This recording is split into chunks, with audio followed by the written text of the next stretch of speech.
So మేము తెలంగాణ నుంచి వచ్చినాం జర్నలిస్టులం కొంతమంది. సో 3 రోజుల నుంచి రాహుల్ గాంధీ గారి అపాయింట్మెంట్కు ట్రై చేస్తున్నాం 2 డేస్ నుంచి సీరియస్గా. సో ఆయన ఎలక్షన్ ప్రచారంలో ఉన్నాడని చెప్పేసి అపాయింట్మెంట్ కూడా ఇవ్వలేదు. సో ఇవాళ గత్యంతరం లేని పరిస్థితుల్లో ఇక్కడ రాహుల్ గాంధీ గారి ఇంటి దగ్గర, ఇక్కడ ఏఐసిసి ఆఫీస్ దగ్గర మేము నిరసన ప్రదర్శన చేస్తూ ఉన్నాము. ఎందుకు చేస్తూ ఉన్నామంటే తెలంగాణలో జర్నలిస్టుల మీద స్పెషల్గా ఫోకస్ చేసి కొంతమంది జర్నలిస్టుల మీద అటాక్స్ చేస్తూ ఉన్నారు. గత 6 నెలల క్రితం ఒకసారి ఫిబ్రవరి 22వ తారీఖు నాడు ఒకసారి అటాక్ చేసిరు.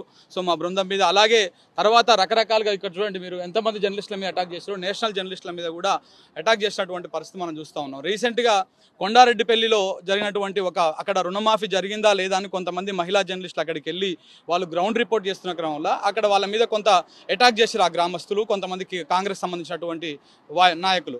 సో చేస్తే వాళ్ళ మీద అటాక్ జరిగిన తర్వాత మేము పోలీస్ స్టేషన్ దగ్గరికి వెళ్ళినాము, వాళ్ళ వాయిస్ తీసుకుందామని, ఏం జరిగిందని చెప్పేసి తెలుసుకోవడానికి పోతే మమ్మల్ని కూడా వాళ్ళు కొండారెడ్డిపల్లి నుంచి కొంతమంది కొండలరెడ్డి బ్రదర్స్, ఎవరైతే సీఎం ముఖ్యమంత్రి రేవంత్ రెడ్డి తమ్ముడు ఉన్నాడో కొండలరెడ్డి గారు, వారి అనుచరులు కొంతమంది మమ్మల్ని కారులో చేజ్ చేసి, సినిమాలో మాదిరిగా చేజ్ చేసి ఆల్మోస్ట్ కొండారెడ్డిపల్లి కా నుంచి వెల్దండ పిఎస్ దాకా 30 కిలోమీటర్లు మా కార్ని 150 కిలోమీటర్ల స్పీడ్తో చేజ్ చేసిరు. సో 3 సార్లు మమ్మల్ని అడ్డుకునే ప్రయత్నం చేశారు. అడ్డుకుంటే ఒక్క కారు పోయి 4 కార్లు అయినాయి లాస్ట్ వరకు. రకరకాలుగా చేజ్ చేసి హింసకు ప్రేరేపించేటువంటి విధంగా వాళ్ళు అటాక్ చేయడానికి ప్రయత్నం చేశారు. మేము చివరికి వెల్దండ పిఎస్లోకి వెళ్ళి మా ప్రాణాలను మేము రక్షించుకున్నాము. అంటే తెలంగాణలో రోడ్డు బయటికి వచ్చి గ్రౌండ్కి వచ్చి రిపోర్టింగ్ చేసేటువంటి పరిస్థితి లేదు, ప్రజల కోసం మాట్లాడే పరిస్థితి లేదు. గతంలో కొడంగల్ నియోజకవర్గంలో పేదలకు సంబంధించినటువంటి అసైన్డ్ భూములను తీసుకుంటున్నారు అని చెప్పేసి ఒక గ్రౌండ్ రిపోర్ట్ చేస్తే అప్పుడు ఫిబ్రవరి 22వ తారీఖు నాడు అటాక్ చేసిరు. తర్వాత మళ్ళీ ఇప్పుడు కొండారెడ్డిపల్లికి సంబంధించినటువంటి ఇష్యూ మీద మేము గ్రౌండ్ రిపోర్ట్ చేయకపోతే మా మీద అటాక్ చేస్తున్నారు. ఒక మా మీదనే కాదు, మీరు ఇక్కడ చూడవచ్చు ఓయూలో కొంతమంది జీతేలకు సంబంధించినటువంటి జర్నలిస్టుల మీద, అలాగే ఇక్కడ ఆకుల శ్రీనివాస్ రెడ్డి జర్నలిస్టుల మీద, చిల్కా ప్రవీణ్ కావచ్చు, ఇక్కడ మహిళా జర్నలిస్టులు కావచ్చు, ఆఖరికి నేషనల్ మీడియా జర్నలిస్ట్ అనేటువంటి బర్కదత్ మీద కూడా ఇట్లాంటి దాడులు జరిగినటువంటి సందర్భాన్ని మేము గుర్తు చేస్తూ ఉన్నాం. ఈ దాడులు ఆపాలి. మన రాహుల్ గాంధీ గారు రాజ్యాంగం గురించి లేకపోతే దీని గురించి చాలా గొప్పగా చెప్తున్నారు. తెలంగాణ రాష్ట్రానికి వచ్చి కూడా వారు చెప్పిపోయారు. కానీ అక్కడ వాళ్ళ గవర్నమెంట్, కాంగ్రెస్ గవర్నమెంట్ జర్నలిస్టుల మీద దాడులు చేస్తూ ఉంది, జర్నలిస్టులని అటాక్ చేసేటువంటి ప్రయత్నం చేస్తూ ఉన్నారు. వాళ్ళు మనుషులను డైరెక్ట్గా కేసులు పెట్టవచ్చు. ఒకవేళ మేము ఏమైనా తప్పు మాట్లాడి ఉన్నా, తప్పు రాసినా, ఏమైనా చేసినా మా మీద కేసు పెట్టవచ్చు, తప్పు లేదు చట్టం ప్రకారం. కానీ మా మీద ఫిజికల్గా అటాక్ చేయడానికి ప్రయత్నం చేస్తూ ఉన్నారు. మా ఆఫీస్లో చుట్టుముట్టు కూడా కొంతమంది నయీం గ్యాంగ్ అనుచరులను పెట్టి దాంట్లో ఇస్తారు. మొన్న అటాక్ అయినటువంటి చేజింగ్లో కూడా నయీం గ్యాంగ్ అనుచరులు ఉన్నారు. సో దానికి సంబంధించినటువంటి ఈ నయీం గ్యాంగ్కు ఈ జర్నలిస్టులని దాడులు చేసేటువంటి కార్యక్రమాన్ని అప్పచెప్పినట్టుగా మనకు తెలుస్తూ ఉంది.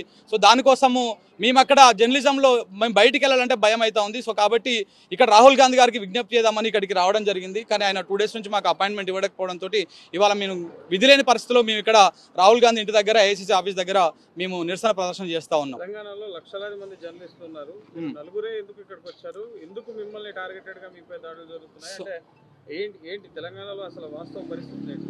అంటే మేము కొంత ఇప్పుడు రైతు రుణమాఫీకి సంబంధించి కొంత గ్రౌండ్ రియాలిటీని చెప్పేటువంటి ప్రయత్నం చేస్తాం. మిగతా జర్నలిస్టులు చేస్తలేరని కాదు మా ఉద్దేశం, కానీ మేము కొంత యాస్టీస్గా ఏముందో అది చూపించేటువంటి ప్రయత్నం చేస్తున్నాం. అలాగే కొండారెడ్డిపల్లిలో జరుగుతున్నటువంటి ఇన్సిడెంట్ని కూడా, ఒక అనుమానాస్పద మృతిని కూడా మేము దాంట్లో బయట పెట్టడం జరిగింది. దాంతో కొంత పర్సనల్గా కొన్ని మీడియా సంస్థలను, 4-5 మీడియా సంస్థలని ఫోకస్ చేసి వాళ్ళ మీద అటాకులు చేసేటువంటి ప్రయత్నం చేస్తూ ఉన్నారు. ముఖ్యమంత్రి దృష్టికి వీటిని తీసుకెళ్ళొచ్చు కదా, ఇక్కడ రాహుల్ గాంధీ దగ్గరికి వస్తే రాహుల్ గాంధీ సో ముఖ్యమంత్రి కుటుంబ సభ్యులే చేస్తున్నప్పుడు ముఖ్యమంత్రి గారికి చెప్పడంలో అక్కడ అర్థం లేకుండా ఉంది. ఎందుకంటే రాహుల్ గాంధీ గారే అక్కడికి వచ్చి మేము ఇక్కడ ప్రేమని మా తెలంగాణ వీధుల్లో పంచుతాము అని చెప్పేసి రాహుల్ గాంధీ గారు అక్కడికి వచ్చి స్పీచ్లు ఇచ్చారు. సో కాబట్టి దేశమంతా విద్వేషంతో మోడీ నింపేసిండు, మేము ప్రేమని వంచుతున్నామని చెప్పిండు.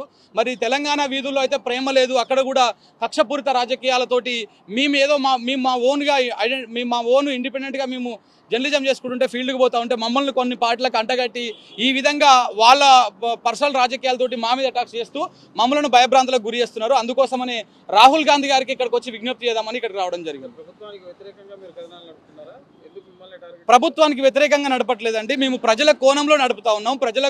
ప్రజలకు వాస్తవాలు చూపించేటువంటి ప్రయత్నం చేస్తూ ఉన్నాం. రైతు బంధు ఎందుకు రాలేదు ఇప్పటిదాకా, రుణమాఫీ మొత్తం పూర్తి స్థాయిలో కాలేదన్నటువంటి విషయాన్ని మాత్రమే మేము ప్రజలకు అందించేటువంటి ప్రయత్నం చేస్తూ ఉన్నాం.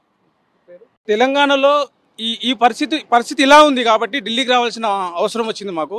తెలంగాణలో ఎవరికి చెప్పాలో తెలియదు. అంటే ఒక ప్రభుత్వము ఒక ప్రభుత్వ అధినేతగా ఒక ముఖ్యమంత్రి స్థానంలో ఉన్న వ్యక్తి వాళ్ళ అనుచరులని వాళ్ళ సోదరులని మా మీద గుసిగొలిపి మా మీద దాడిలోకి తెగబడుతూ ఉంటే వాళ్ళు ఇంకెవరికి చెప్పుకోవాలో తెలియక మేము వారి అధిష్టానమైనటువంటి వాళ్ళు ఏ నిర్ణయం తీసుకోవాలనుకున్నా ఢిల్లీకి వచ్చే తీసుకుంటారు కదా, అందుకని వాళ్ళ అధిష్టానానికే మా బాధను మా గోడుని మా పరిస్థితిని అంటే మేము బతికే పరిస్థితి లేదా ఎంబడబడి తరమడం రక్తాలు వచ్చేలా కొట్టడం ఇలాంటి పరిస్థితులను ఇక్కడ వాళ్ళ అధిష్టానానికి అర్థమయ్యేలా చెప్పడం కోసం మేము ఢిల్లీ వరకు వచ్చినాము. 3 రోజుల నుంచి రాహుల్ గాంధీ సార్ని కలవడానికి మేము ట్రై చేస్తూనే ఉన్నాం. కాబట్టి ఆయన అక్కడ కాశ్మీర్ ఎలక్షన్ అని చెప్పేసి అక్కడ ప్రచారంలో ఉన్నారని చెప్పేసి మాకు అవకాశం దొరకలేదు రాహుల్ గాంధీ సార్ని కలవడానికి. అందుకే వారి ఇంటి ముందు నుంచి ఏఐసీసీ కార్యాలయం వరకు ఇట్లా మా బాధ ఏదైతే ఉందో స్లోగన్స్ రూపంలో ఈ ఫోటోల రూపంలో ఇక్కడ చెప్పడానికి వచ్చినాము. మీ అంతా ఒకే ఆర్గనైజేషనా? అంటే మేము ప్రస్తుతానికి ఇండిపెండెంట్ జర్నలిస్టులుగా వర్క్ చేస్తూ ఉన్నాము. అంటే మామూలుగా తెలంగాణలో చాలా మీడియా సంస్థలు ఉన్నప్పటికీ మా మీదనే ఎందుకు దాడులు చేస్తూ ఉన్నారంటే మాది పెద్ద సంస్థలు కాదు, ఇండిపెండెంట్గా ఒక్కొక్కరుగా వెళ్ళి న్యూస్ కవరేజ్ చేసుకుంటూ వస్తుంటాము. మా మీద ఏం చేసినాడు ఒక ఊరిలోనే మూసేయొచ్చు వీళ్ళని, నిజం గ్రౌండ్ లెవెల్లో నిజం బయటకు తీసుకెళ్తున్నారు, వీళ్ళని ఇక్కడ అరికడితే పెద్ద వార్తా సంస్థల వరకు నిజం వెళ్ళదు అనే ఉద్దేశంతో మా మీద ఈ దాడులు అనేది మాకు చేస్తూ ఉన్నారని చెప్పేసి మాకు కొంచెం ఆందోళనకరంగా ఉంది పరిస్థితి.